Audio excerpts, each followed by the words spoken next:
X plus 1/x equal 10, then x square plus 1/x square equal to question mark. ఈ విధంగా ఇచ్చినప్పుడు మనం ఏం చేయాలంటే ఇది x plus 1/x equal to a ఫార్మేషన్లో ఉన్నది కదా, అంటే x plus 1/x equal to a ఫార్మేషన్లో ఉంది.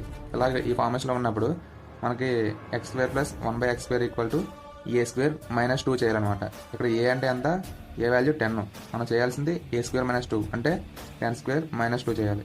10 స్క్వేర్ వాల్యూ ఎంత 100, మైనస్ 2 అంటే minus 2, 100 minus 2 98. So our answer is 98.